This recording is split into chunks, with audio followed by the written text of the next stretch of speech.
खबरों से जुड़े रहने के लिए रणमेरी न्यूज को सब्सक्राइब करें और बेल आइकन को प्रेस करें। आइए डालते हैं वाराणसी की 10 खास खबरों पर एक पैन नजर। पुरानी रंजिश के चलते अपने चाचा की हत्या करने वाला अभियुक्त हुआ गिरफ्तार। एक बार फिर से दिखा गूंज उठी रणभेरी अखबार की खबर का असर, खुली हाईवे प्रशासन की नींद। समाजवादी पार्टी के कार्यकर्ताओं ने पार्टी कार्यालय पर आगामी एमएलसी चुनाव को लेकर किया अहम बैठक। प्रधानमंत्री के संसदीय क्षेत्र में रुकने का नाम नहीं ले रहा कर्मचारियों का विरोध प्रदर्शन। सज गया है हथकरघा बाजार, परंतु दुकानदारों को नहीं मिल रहे खरीदार। सरकार की जन विरोधी एवं श्रमिक विरोधी नीतियों के खिलाफ सभी केंद्रीय श्रमिक संगठनों द्वारा देशव्यापी 1 दिवसीय हड़ताल का हुआ आह्वान। गाय और बैल की तस्करी करने ले जा रहे तस्करों को जैतपुरा पुलिस ने धर दबोचा। पुरानी पेंशन बहाली को लेकर कैंट रेलवे स्टेशन पर डाकघर कर्मचारियों ने किया धरना प्रदर्शन। वाराणसी के सड़कों पर चलना अब खतरे से खाली नहीं, दुर्घटना में शिकार हुए 2 मासूम बच्चे। शिवपुर पुलिस की लापरवाही के कारण क्षेत्र में हो रही है लगातार चोरियां। अब देखिए खबरें विस्तार से। वाराणसी के छोटा लालपुर कैंट थाना अंतर्गत 21 नवंबर को हुई हत्या की घटना में शामिल अभियुक्त को गिरफ्तार करने में वाराणसी पुलिस को सफलता प्राप्त हुई। अभियुक्त द्वारा घटना में प्रयोग किया गया 1 अदद तमंचा, 115 बोर व 1 अदद खोखा कारतूस, 315 बोर भी बरामद हुआ। गिरफ्तार किए गए आरोपी का नाम फरीद खान उर्फ जुगनू पुत्र स्वर्गीय मजीद खान निवासी छोटा लालपुर थाना कैंट है। अपने ही चाचा की गोली मारकर हत्या करने के बाद अभियुक्त नेपाल भाग गया था। पैसे के इंतजाम में वाराणसी आने पर पुलिस के हत्थे लग गया। मुखबिर से मिली जानकारी के बाद तलाश में जुटी पुलिस ने जिला जेल मार्ग स्थित आयकर भवन के समीप धर दबोचा। वरिष्ठ पुलिस अधीक्षक वाराणसी व पुलिस अधीक्षक नगर, सहायक पुलिस अधीक्षक क्षेत्राधिकारी कैंट के निर्देशानुसार वांछित अभियुक्तों के विरुद्ध चलाए जा रहे अभियान के क्रम में थाना प्रभारी कैंट राकेश कुमार सिंह के नेतृत्व में उप निरीक्षक दीनदयाल पांडे, उप निरीक्षक बनारसी यादव, चौकी प्रभारी अर्दली बाजार, उप निरीक्षक Ashok Kumar Singh, police line constable Sunil Kumar Pandey, constable Deepak Yadav, constable Manish Singh, constable Rakesh Kumar की टीम ने आरोपी को पकड़ने में अपना मूलभूत योगदान दिया है। जैसे कि आप जानते हैं 21 तारीख को लालपुर मस्जिद कैंट थाना क्षेत्र के अंतर्गत आता है। उसमें एक भतीजे ने अपने चाचा को दिन दहाड़े गोली मार के हत्या कर दी थी, जिसका नाम फरीद खान और जुगनू था। यह मुकदमा अपराध संख्या 907/2020 में वांछित चल रहा था, जिसको आज कैंट पुलिस ने सुबह मुखबिर सूचना पे 6:15 बजे के अराउंड मकबूल आलम रोड से गिरफ्तार किया। क्या वजह रही सर? वजह क्या बताया इसके? पूछताछ में भी पता चला था और आसपास के लोगों ने भी ये बताया था कि आज सन 1992 में ये जो मृतक है, जिसका नाम मुन्ना उर्फ शाहिद इकबाल है, इसने इसके पिता जुगनू के पिता को गोली मार के हत्या की थी, जिसके बदला लेने के चक्कर में ये पूरा घटना को उसने अंजाम दिया।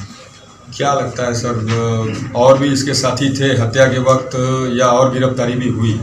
नहीं, पूछताछ से और बाकी जो हमें सर्कमस्टेंशियल एविडेंस मिले हैं, इसके साथ इसका कोई साथी नहीं था, खुद ही इसने पूरी घटना को अंजाम दिया। सर लास्ट सवाल, इसके पास असलहा क्या इसका लाइसेंसी था या फिर कहीं और से? नहीं, अवैध असला था इसके पास, लाइसेंसी असला नहीं था। ये करता क्या था जो पकड़ा गया? ये अभी कुछ 5-6 महीने से कुछ नहीं कर रहा था लॉकडाउन के बाद से। उससे पहले ये सीजेएम कोर्ट में आउटसाइडर मुंशी की तरह काम कर रहा था। पिता की हत्या का 26 साल बाद बदला लेना कुछ बात समझ में नहीं आती। जैसे कि हमने इससे पूछताछ करी, इसने बताया कि यह बदला लेने की फिराक पूरे 26 साल पहले ही बना चुका था, लेकिन कुछ फैमिली डिसीजन के कारण ये ले नहीं पा रहा था। लेकिन उस दिन इसने ड्रिंक भी काफ़ी कर रखी थी और उसके आसपास लोगों ने इसको उकसाया भी बहुत, जिसके कारण इस घटना को अंजाम दिया।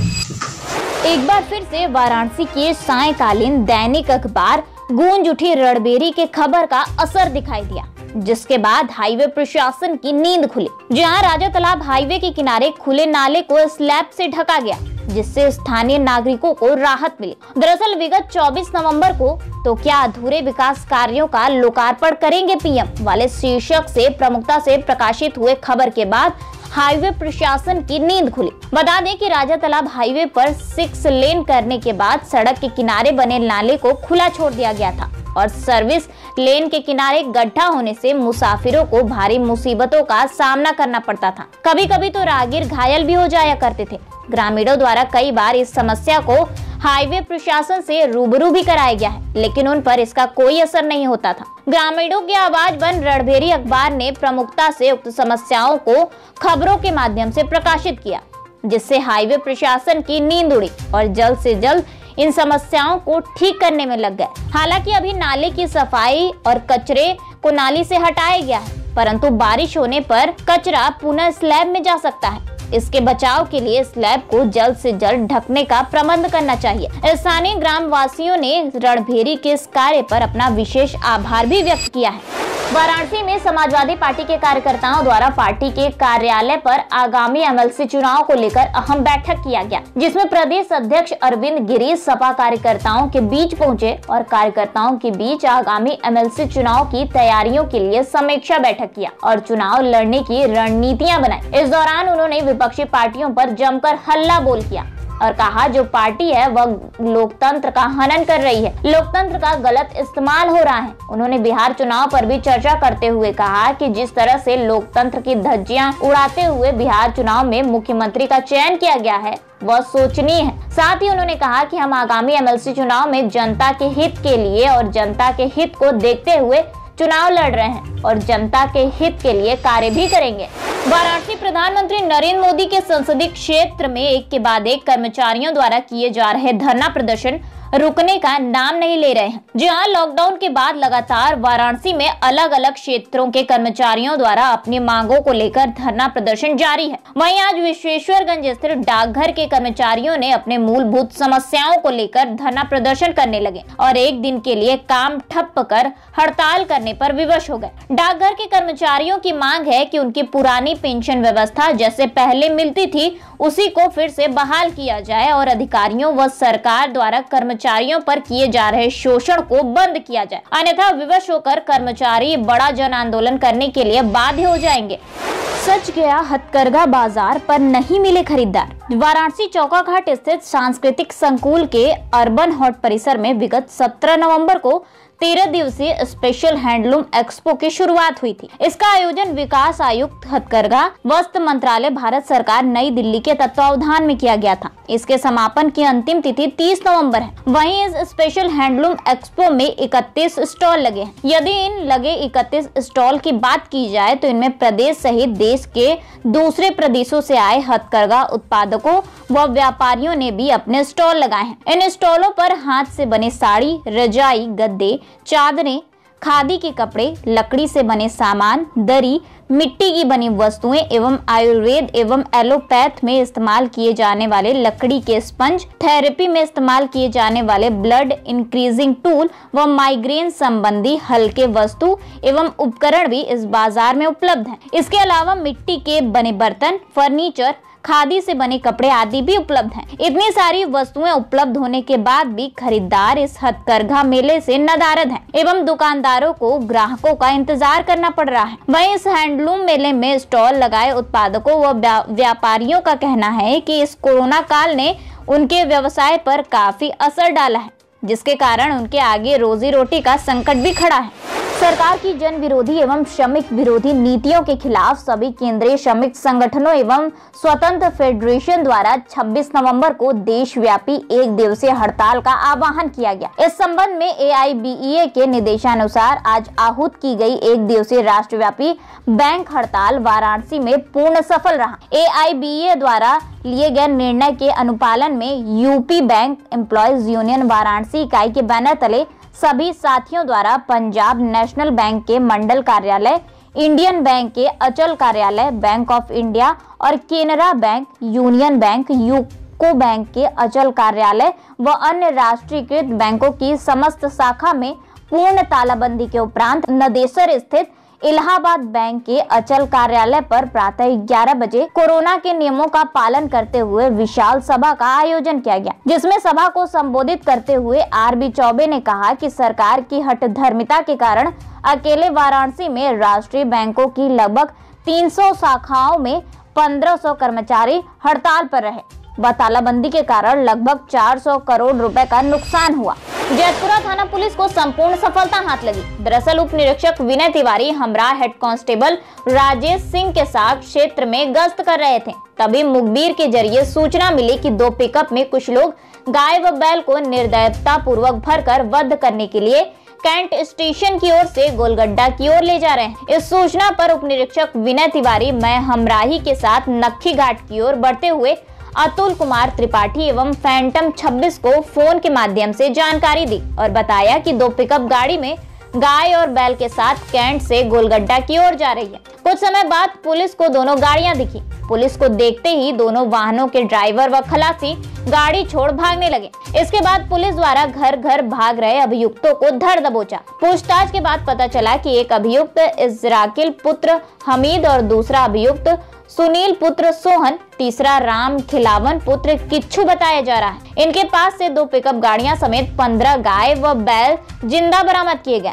तीनों अभियुक्तों पर कानूनी कार्रवाई कर जेल भेज दिया गया है। वाराणसी के कैंट रेलवे स्टेशन पर डाकघर के कर्मचारियों ने पुरानी पेंशन बहाली को लेकर विरोध प्रदर्शन किया, जिसमें Sanjay Kumar Dubey, all India vice president NSTB union transport का कहना है कि हमारे यहाँ नई पेंशन योजना है, उसे वापस लिया जाए और पुरानी पेंशन योजना को लागू किया जाए। पोस्ट ऑफिस विभाग को सरकार प्राइवेट करने के चक्कर में है, जिसका हम पुरजोर विरोध करते हैं। हमारे यहाँ नई भर्तियां रोक दी गई हैं। हमारी यह मांग है कि जल्द से जल्द नई भर्तियां कराई जाए, क्योंकि हमारे यहाँ स्टाफ की बहुत कमी हो गई है। हमारा जो DA फ्रीज किया गया है, कर्मचारियों का कहना है कि हम लोगों पर भारत सरकार का यह सबसे बड़ा अन्याय है और हम इसका विरोध करते हैं। साथ ही हमारा यह विभाग जनता की सेवा के लिए है, न कि सरकार की सेवा के लिए। हमारा यह हड़ताल हमारी यूनियन के द्वारा बड़े पैमाने पर किया जा रहा है। हमारे इस हड़ताल में बैंक कर्मी भी हम लोगों का साथ दे रहे हैं। यह हड़ताल सभी पोस्ट ऑफिस पर किया जा रहा है। सावधान हो जाइए। जी हाँ, क्योंकि अब वाराणसी के सड़कों पर चलना खतरों से खाली नहीं है। जनपद में जहां एक और आतंक और अपराधियों के मन बढ़ते जा रहे हैं, तो वहीं सड़कों पर भी सुरक्षित चलना मुश्किल हो गया है। आपने तेज रफ्तार के कारण आए दिन भीषण दुर्घटनाएं होती रहती हैं। स्थिति इतनी दयनीय हो गई है कि मन बड़े वाहन चालकों का रवैया यह हो चुका है कि भीड़ भाड़ से भरी बाजार में भी वाहन तीव्र गति से चलाते हैं। ऐसे ही घटना आज कोतवाली थाना अंतर्गत अमिया मंडी चौराहे पर हुआ, जहां घर से सामान लेने जा रहे 2 बच्चों का सामने से आ रही पिकअप गाड़ी से जबरदस्त टक्कर होने से दुर्घटना घटित हो गया, जिसमें दोनों बच्चे बुरी तरीके से घायल हुए। तत्काल थाना प्रभारी और क्षेत्रीय पार्षद और क्षेत्र की जनता ने घायल बच्चों को वाराणसी के जिला मंडलीय अस्पताल पहुंचाया, जहां डॉक्टरों ने बच्चों का इलाज किया और थाना प्रभारी मौके पर पहुंचकर पीड़ित परिवार से बातचीत कर कड़ी से कड़ी कार्रवाई करने का आश्वासन दिया।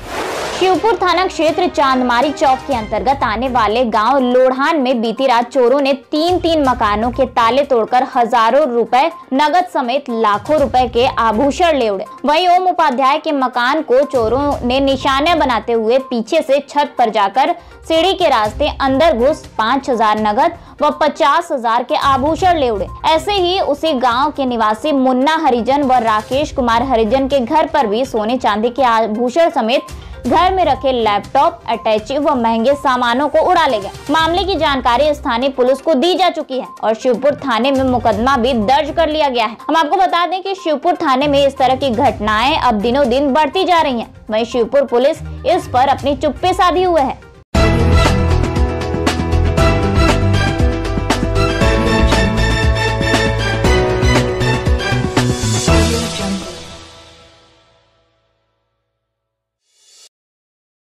खबरों से जुड़े रहने के लिए रणमेरी न्यूज को सब्सक्राइब करें और बेल आइकन को प्रेस करें।